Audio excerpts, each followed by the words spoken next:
Hey there everybody, welcome back to the channel. Hopefully you excuse my poor audio quality. This is kind of spur of the moment thing. I didn't have the proper equipment for this.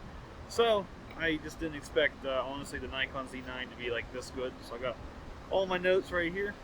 So let's just do a quick spec sheet thing on it. Normally this isn't something that I do. I like to have the camera in hand and talk about it, show me use it, but I don't have a Z9 and I probably won't for quite some time. I'm thinking about maybe renting one for 2022, so we'll see how that goes. So we'll just run down the spec sheet, say what I think about it, and that's pretty much it. And then we'll talk about some of the lenses that are coming out that they kind of teased and showed today. So real quick, the photo specs, got the cheat sheet. It's 1,340 grams, 2.96 pounds with the battery and cards. For reference, the D6 is 1,440 grams, 3.17 pounds with the battery and cards, and the camera that I'm using right now, the Z7 II, with battery and cards, it is 614 grams and 1.4 pounds. So, probably, what's that? A little more than twice the weight, but still lighter than a DSLR, because it has the integrated grip. Kind of surprised it's lighter, but it's pretty cool. I think that's a nice upgrade, I think, for the weight thing, still getting a pro body. Now, it has base ISO of 64, kind of like a D850 in the Z7 series, so that's pretty cool. Max is at 25,600 ISO, up to 32 thousandths of a second for electronic shutter. Now, let's just get this out of the way. It does not have a mechanical shutter. There is no mechanical shutter. It's all electronic. It's a stacked BSI sensor. Nikon claims 4 millisecond readout speeds. That's like RE video camera level. It's faster than the Sony A1 by a millisecond. So they're pretty confident that you don't need a mechanical shutter for that. So once the world production gets out there and people get hands-on, you don't just get the stereotypical YouTubers that do these reviews. We'll see how it goes for that. And a couple other things that I thought was really cool is the new Z9 is going to have backlight illuminated buttons. I am so thankful for that. Using a camera that doesn't have backlight illuminated buttons at night for wildlife, astro, whatever it is, it's a huge pain in the ass. I cannot stand it. Now it has a flash sync and electronic shutter, which is all it has, of 1/250th of a second. Pretty cool, pretty up there. Has a low speed dial on the top left, like you would have a D500, D5, D6, D850, that little turn dial to select your frames per second. Low speed, you can pick 1 to 10, high speed 10 to 20. Then you have high speed frame capture shooting mode, which is 30 FPS. I believe it's full 45 megapixels, but I think it's JPEG only. But you know, we just got this news a couple hours ago.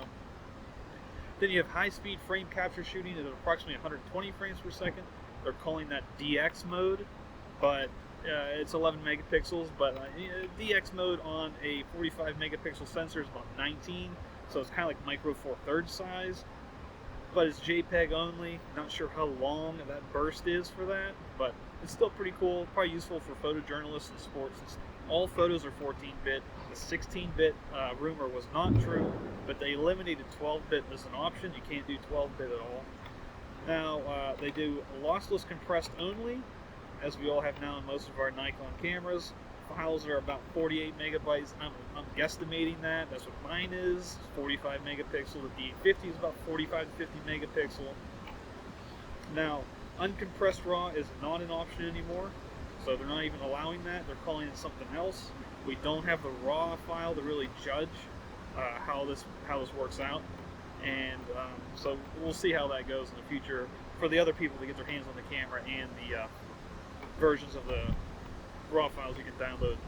Pixel people, look at yourself in the future, because I highly doubt it's in Lightroom. So we have lossless compressed, like I said, and then we have high efficiency star, but is a lossy compression, half the same file size. So if you have 48, it's probably 24 megabytes. Then you have high efficiency raw, that's also lossy, but it's a third the file size. So then we'll move from there down to the buffer sizes. So according to what I've read and watched online from other reviewers, people that leaked this information in from Nikon's teaser this morning, we have 45 megapixel JPEGs, normal quality at 30 FPS.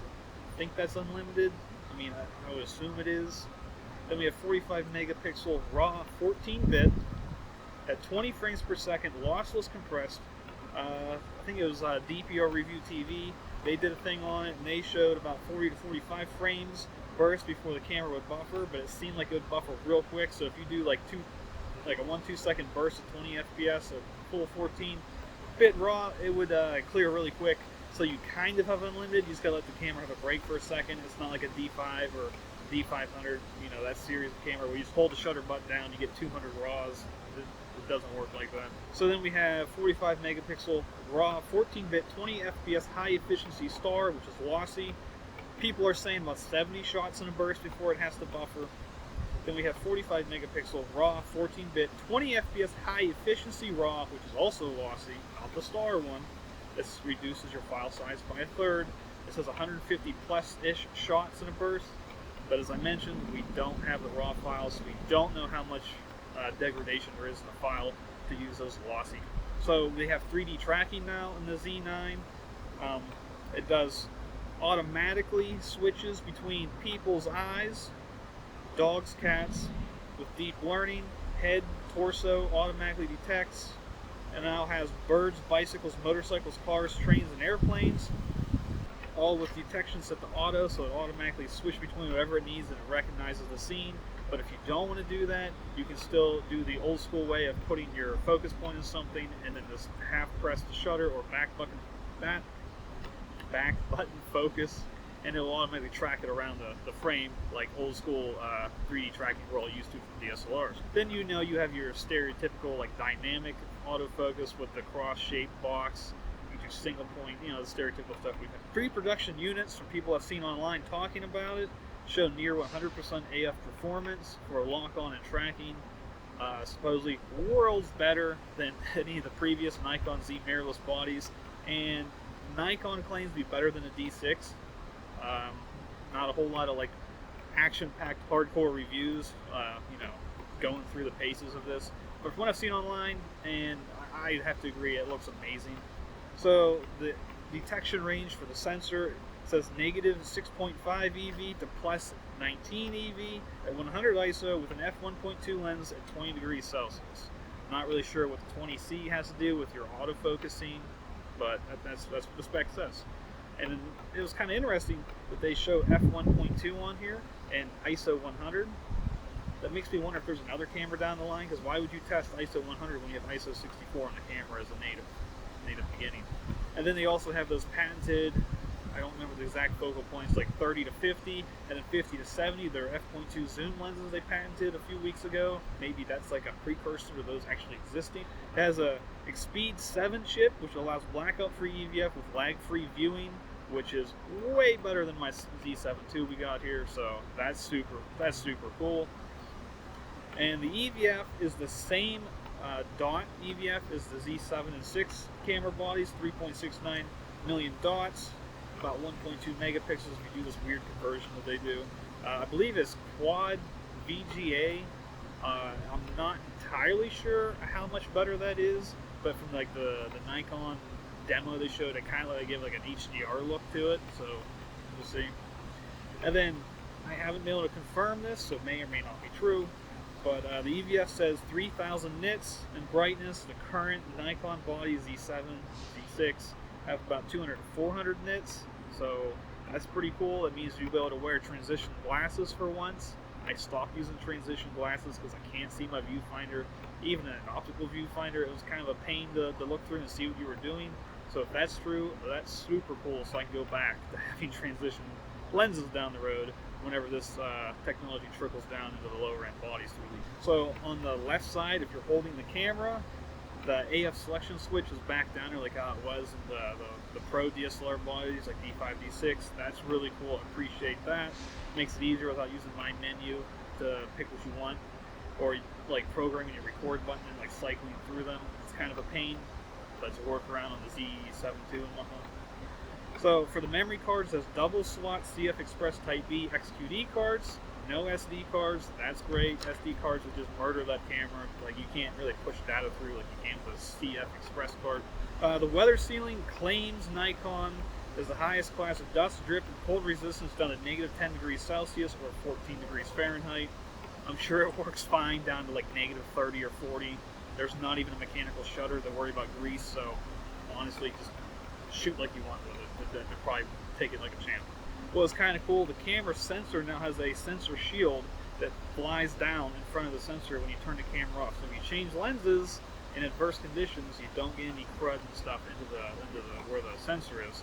I don't know, maybe they watched my Z7 II review a few months ago and seen, maybe we shouldn't have an exposed sensor for people out in kayaks getting seaweed down in there. So, not that I haven't had any problems with it. The Z7 II is fine, it's functioned great, but it's a nice thing that they put in there. Because I think the A1 has one, and apparently from Jared Polins' review, it comes down real slow, goes back up real slow, and turn the camera on and off. But the Z9 is almost instantaneous, open and closing, that blast shield as people are calling it, so that's really neat. So the back LCD is an 8cm 3.2-inch LCD touch panel, 2.1 million dots, same as the current Z7 Gen 2 and Z6, but is a quad VGA. Maybe I put that note in the wrong section. The shutter sound is just audio, and you can adjust the volume of that. You don't really have a real mix, so it's just put in there so you know you're taking a picture. So it's like a nice feedback loop you got. And you can simulate shutter flap and EVF. One demo I seen on DPR TV, it was like, maybe it was DPR TV or Jared Polin, I don't remember, don't shoot the messenger. Like the side like squeezes in for a quick second, and you know you took a picture in the EVF, or you can have like minuscule blackout to simulate a mechanical shutter. I mean, that's kind of cool. I'd probably just stick to the open EVF, no blackout, and just roll with the sound. So I think it'd be a nice middle ground. The battery will be called an EN1EL18D. It's going to be a 10.8 volt, 3300 milliamp, 36 watt hour battery, so that you can do USB in-camera charging like Gen 2 Z bodies.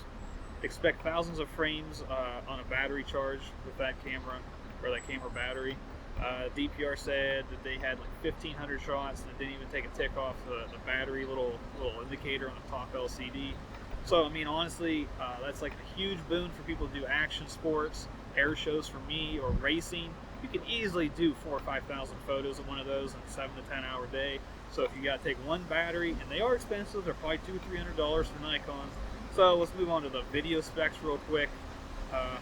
This is really cool. I'm not a genius at video specs, so we'll see how this turns out. So real quick, they have it has a 8K 30, 25/24 in N-Log and HLG, and they estimate about 2 hours per Nikon for 8K 30. Now I'm assuming that just means 2 hours and the battery's dead, because all the reviews I've seen of like shooting B-roll and episodes through the 2-3 days of review time, they never really had overheating problems at all. So time will tell with that. No one's really had it long enough to do like a long-term hardcore battle test, shall we say, for heat. So then moving on, we get 4K 120, which is super cool, and I'm really excited about that. I'd like to have that one day. We have 4K 120, 160, 50, 30, 25, and 24, based on where you're at. Then, of course, you know, we have stereotypical 1080, 120, 160, 50, 30, 25, 24. Now, I do wish you could have 1080, 240, just something extra put in there. Maybe they can do that in firmware later, because you're pushing the same amount of data as 4K 120 in theory. So, I don't know. We'll see if they do anything with that. You have the option of MOV or MP4 for in-camera. Compressions that they support is Apple ProRes, 422 high quality, HQ, 10-bit and 4K 24. And then you also have H265, HEVC, 8-bit or 10-bit, H264, AVC 8. And then you have your audio, which is linear PCM for MOV or AAC for MP4 files. And as I mentioned, no one's really noticed any heat issues because you got that giant freaking grip on there to help dissipate the heat, so super excited about that. Supposedly, you can do, not supposedly, I guess DPR Review confirmed this in their reports. I guess DPR confirmed this in their videos, so I highly recommend you go watch their videos, watch Jared Polins' videos. Morton Himmler, Pimler, maybe I'm saying his name wrong. I can't remember. I love the guy's channel. He's like does what I wish I could do in nature and wildlife. I think it's amazing what he does. But he's got a review out there I go check out for wildlife. It's great. But the 4K 30 will use oversampled 8K, so it'll be high quality 4K. But the LCD screen goes up, down, left, right, and swivels a little bit. You'd have to see a picture or a demo of that to really understand it. It's a neat setup, but it doesn't flip forward, so you can't like vlog like this, do talking head, and have a screen flip around and see you. You got to use an external monitor or SnapBridge. That's what I'm using right now to see my framing and whatnot. I'm using SnapBridge over Wi-Fi. It has a full-size HDMI port. Super cool on that. Going with a little tiny flimsy HDMI port. Video IAF works from good distances away, so real quick we'll see what this looks like on the Z7 II, but I have a bad microphone so I won't say anything while I'm backing up.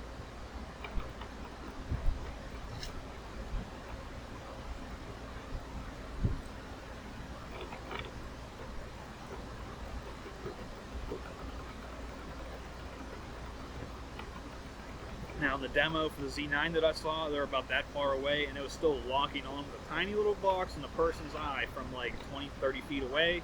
So that's really good. I hope that's like a firmware update they can push down to the Z7 II, just so I can use it and not pay $5,500.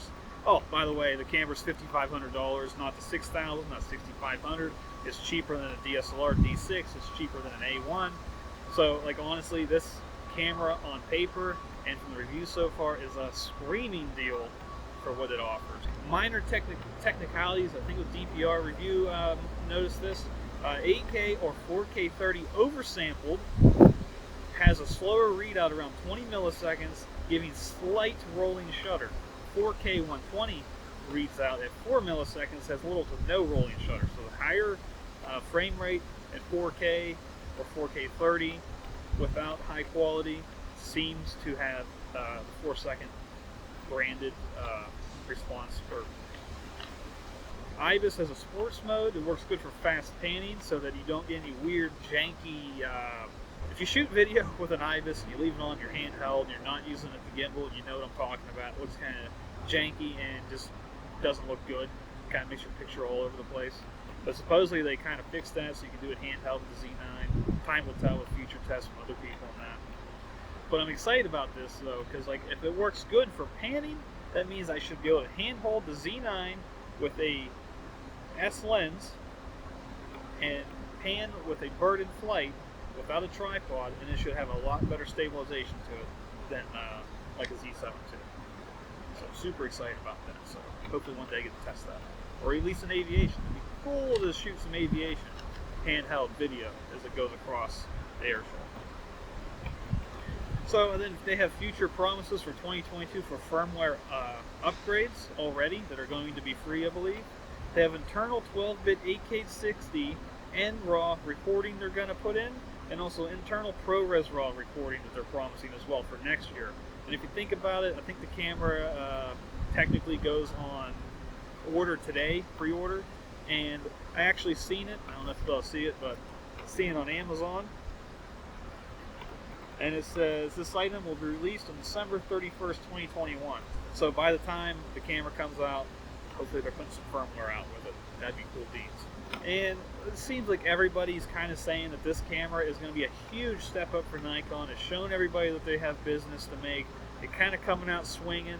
They had a whole bunch of new lenses. Well, not a whole bunch. They had 3 lenses that they showed today. So we're just going to burn through those real quick too. That was pretty cool to see. They have a new FTZ adapter, the FTZ2 that they showed off. They have a 100 to 400S with a removable foot, it looks like, and a rotating collar for the lens foot. That's pretty cool. It has a focus limiter switch on it, some programmable FN buttons as well. It looks like it's about the same size as a 7200, maybe a little bit bigger. And then we're also got a 24 to 120 f4S lens that they showed off. Pretty cool. Looks like an external zoom with one custom button. But then you have your autofocus and manual focus button or switch on there too. And the granddaddy of them all, they showed a 400 2.8S 1.4 teleconverter built in. Super freaking cool. Look at that. That's pretty badass if you ask me. It's not my normal kind of video, but I just want to get the information out there so that if you're the type of person that's not a fan of reading spec sheets or going on forums or Googling it for you, it's all right here. And if you watch the whole video, I really appreciate you. Give me a comment, like, subscribe, support the channel. I really hope to have some Z9 videos in the future at some point.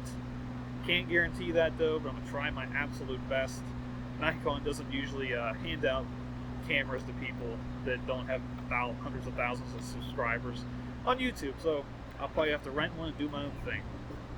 But until then, enjoy your new Z9 out there, Nikon shooters. We've all been waiting for it. Hopefully it continues to make us smile and be happy and be proud of the future of Nikon and all the firmware that could trickle down to the Z7 II and Z6 II. Happy shooting.